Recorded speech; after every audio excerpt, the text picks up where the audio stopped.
Okay, let's dive into this. Welcome to today's Explainer, where we're going to completely demystify the biological roots of our relationship struggles. We so often look at our conflicts, the distance we feel, or our heartbreaks as personal failures, like there's just something wrong with us. But the truth? It's actually wired deep into our biology. So today, we're keeping it incredibly simple. We're going to decode how relationship healing, attachment styles, and healing trauma are all profoundly connected to the literal physical state of your nervous system. To do that, we've got a clear step-by-step process for you today, complete with quick TLDRs for every concept along the way. We'll be covering 1. The biology of connection, 2. Trauma and attachment styles, 3. 4 relationship options, 4. The power of honest sharing, and finally, number 5. Regulating the nervous system. Let's jump right into Section 1, the biology of connection and why we actually need each other. To really understand our modern relationships, we kind of have to stop obsessing over our modern lives and instead look deep into our evolutionary past. Here's the TLDR. Human relationship struggles aren't personal failures. They are deeply rooted in our mammalian biology. I really want to destigmatize relationship issues for us right out of the gate here. Our need for connection is a biological mandate. It is absolutely not a personal weakness. So if you feel like you're struggling to connect, listen. It's not because you're fundamentally flawed. It's simply because your body is biologically demanding something that it isn't getting. And honestly, the contrast between reptiles and mammals brilliantly illustrates exactly why. Think about it for a second. Reptiles evolved for totally isolated survival. They communicate using lower tones and rely entirely on themselves. Mammals, on the other hand, we evolved by bringing something revolutionary to the table: collaboration. Mammals survive in groups. We even developed the ability to communicate in higher, more complex tones that reptiles literally couldn't even hear. Now, our human nervous system evolved directly from this mammalian need for group living. For our ancestors, exclusion from the pack literally meant death. So your nervous system is built from the ground up to seek out safe social interaction. To wrap up this first section, here's a powerful quote directly from our source material that really hits the nail on the head. Our nervous systems are fundamentally, physically, and biologically designed to live in groups. Being in connection is the healing. You see, isolation creates massive, overwhelming stress for our bodies. Connection isn't just a nice-to-have bonus. It literally calms the deep layers of our nervous system. Moving right along to Section 2, Trauma and Attachment Styles, or the Echoes of Childhood. So we know we need connection, right? Why is it so incredibly hard sometimes? Well, the quick answer is that our early childhood experiences totally shaped the connection strategies we still use as adults today. Here's the TLDR. Early childhood neglect forces the nervous system to choose between saving connection, which we call merging, or saving itself, which we call autonomy. When we faced unmet needs as little kids, when caregivers weren't emotionally available or safe, our nervous systems made involuntary life-saving choices. We were forced to choose between saving our connection to our caregivers or saving ourselves. And this wasn't some conscious thought. Your body just did this to survive. Let's clearly define these 2 core attachment strategies that came out of those early survival choices. First up is the autonomy strategy. This is where you essentially give up on connection just to save your own needs. You might retreat deep into your own thoughts or your own body. The second is the merging strategy. This is where you actually give up yourself, your own needs, your own identity, just to save the connection to your caregivers. So if you're struggling in relationships today, don't beat yourself up. Your nervous system is really just running one of these ancient childhood survival programs. So, how do we actually fix it? Well, healing requires acting directly against your deep childhood imprint. It's kind of a wild concept. If your core strategy is autonomy, your healing path means you literally must look outward and almost force an interest in other people. You have to teach your body that it's actually safe to need someone else. But if your strategy is merging, you have to do the exact opposite. You must look inward. You have to stop obsessing over everyone else and actively practice perceiving your own thoughts and your own needs. Let's do a quick recap TLDR for this stage. Recognizing these patterns is the absolute first step to becoming capable of a true, healthy relationship.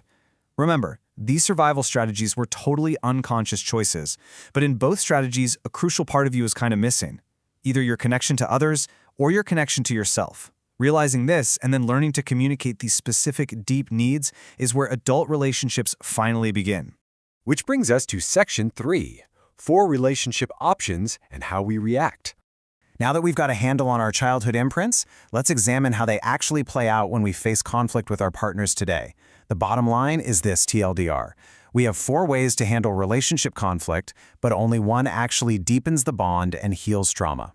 Whenever we interact with people and feel internal friction, our nervous system instinctively relies on specific coping mechanisms. We generally have 4 main options to choose from, but, spoiler alert, only one of them is going to set us free. Let's quickly break down these 4 options. Option 1 is to suppress. This is highly destructive. It's completely ignoring your feelings, which, let's be honest, often just transfers the stress directly to your partner. Option 2 is acting out. This is when we convert our feelings into attacks or actions, like yelling or storming out of the room. Option 3 is meditate away. And wow, this is a huge trap many spiritual seekers fall into. It's basically isolating yourself alone with the feelings, which really just mimics childhood loneliness. And finally, option 4, honest sharing. This is the natural healing path. Now, what's really fascinating is how every single couple is unconsciously negotiating the space and distance between them. It's this constant dynamic of overlapping and separating.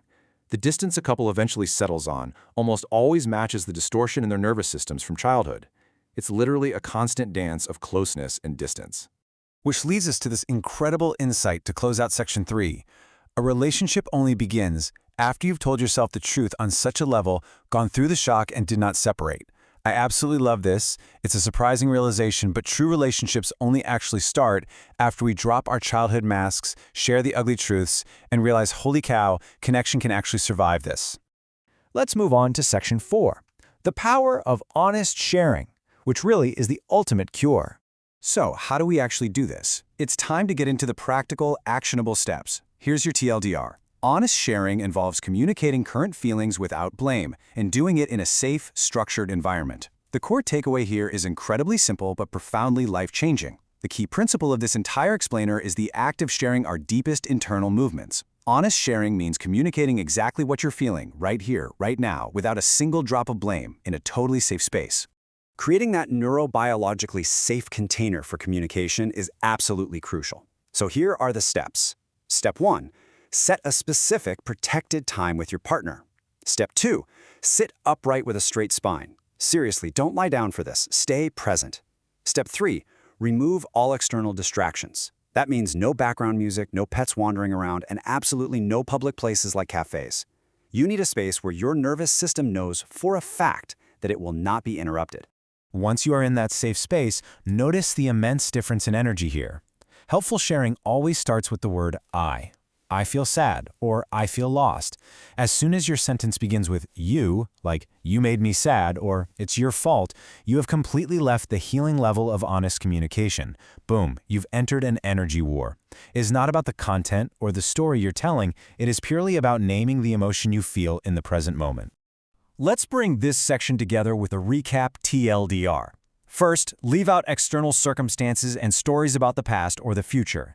Second, focus entirely on the exchange itself. The act of sharing is the cure, not solving the problem. And third, remember that listening is a sacred act. Total listening and honest sharing literally dissolve suffering by bridging the gap between 2 isolated nervous systems. And now for our final piece, Section 5, regulating the nervous system, the path back. Let's move to this final concept and see how this all builds, connecting our communication habits directly back to our biology and trauma healing. Here's the TLDR.